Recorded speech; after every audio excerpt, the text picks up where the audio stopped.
पीले दांत वाली बहू। रंजना कभी ब्रश नहीं करती थी। उसे कितनी बार उसके माँ बाप ने डांटा, लेकिन उसका कोई असर उस पर होता ही नहीं था, जिस कारण से उसके दांत पीले पीले हो जाते हैं। शादी के बाद।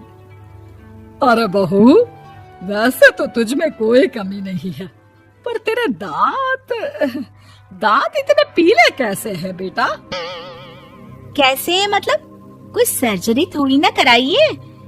वो तो क्या नाम, मैं ब्रश नहीं करती थी तो पीले हो गए। अब क्या करूं? आप कहें तो लाल करवा लूं या फिर काले? यार ये क्या है, क्यों माँ से लड़ रही हो? लड़ रही हूँ?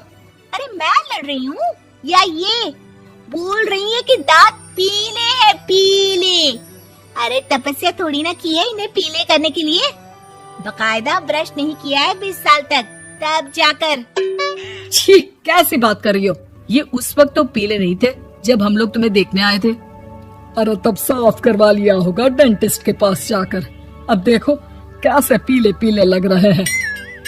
रंजना सास की तरफ गुस्से से देखती है। फिर शुरू हो गई पीले पीले पीले।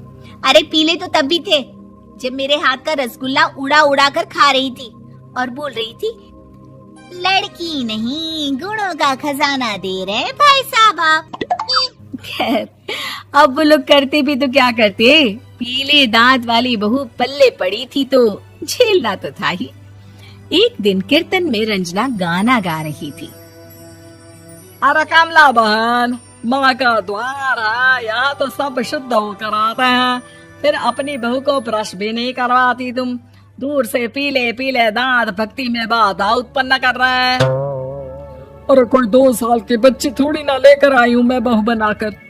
अच्छी खासी लड़की है, अरे कैसे करवाऊं ब्रश? ये तो उसे खुद करना चाहिए ना।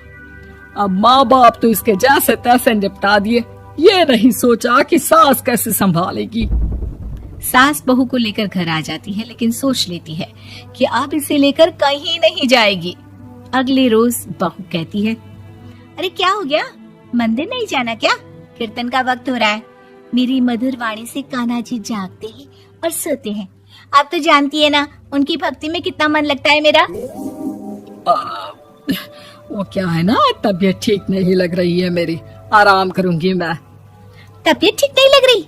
अभी तो मिथुन के गाने पर नाच रही थी आप, और अब बोल रही है कि तबीयत ठीक नहीं लग रही।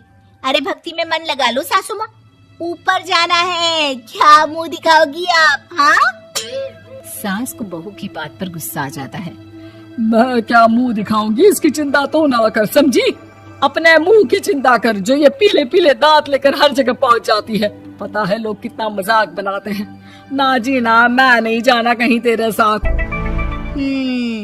तो ये बात है, कोई ना, मत जाओ, मैं अपने कमरे में ही बैठकर भक्ति कर लूंगी। ऊपर वाला दांत थोड़ी ना देखता है, मन देखता है, भावना देखता है। और अरे बस बस, तू सब कुछ दिखा, बस ये सफेद चमकदार दांत ना दिखाना किसी को, है? जा यहाँ से। बहू को सास की बात का कोई फर्क नहीं पड़ता, वो तो जैसी थी वैसी ही रह जाती है। सुबह नहाकर किचन में खाना बनाना, फिर खाना खाना, कीर्तन भजन करना और सो जाना।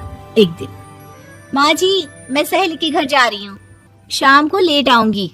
हाँ हाँ तो जाना, मैंने कौन सा तेरी आरती करनी है घर पर बैठकर। रंजना सहेली के घर जाती है, जहाँ वो पार्टी में जाने की तैयारी कर रही होती है। अरे शिखा, कहाँ जाने की तैयारी कर रही है? मैं गलत वक्त पर आ गई क्या? अरे नहीं यार, उल्टा सही वक्त पर आई है। मैंने ये साड़ी और ज्वेलरी निकाली है यार, शाम को इनके ऑफिस की एक पार्टी में जाना है। बताना कैसा लग रहा है ये सब? नहीं यार, इस ड्रेस के साथ तो वो वाली ज्वेलरी अच्छी लगेगी। हाँ हाँ सही बोल रही है, मैंने ध्यान ही नहीं दिया। वैसे तो हमेशा से मस्त फैशन सेंस रखती है। तो बड़ा जाती होगी ना पति के साथ पार्टी में। रंजना कुछ नहीं बोलती, बस सोचती है कि यार काश ये बात सही हो जाती, पर मैं क्यों नहीं जाती पार्टी में? क्या इन लोगों की कोई पार्टी होती नहीं होगी? रंजना घर आती है और रात में पति से सवाल करती है, एक बात बताइए, आप मुझे किसी पार्टी में क्यों नहीं ले जाते? क्या आपकी यहाँ ऑफिस में पार्टी नहीं होती? पति बेचारा क्या कहता कि दांत पीले हैं तुम्हारे इसलिए। अरे कोई पार्टी होती नहीं हम लोगों के ऑफिस में, तो कहाँ से लेकर जाऊं?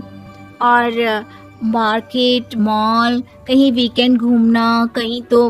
अरे यार सारे हफ्ते में एक छुट्टी मिलती है, तो सोचता हूँ कि आराम ही कर लूं। क्यों? रंजना मन मार के रह जाती है। पहले कभी सास के साथ मंदिर जाया करती थी, लेकिन वो भी सास ने ले जाना बंद कर दिया।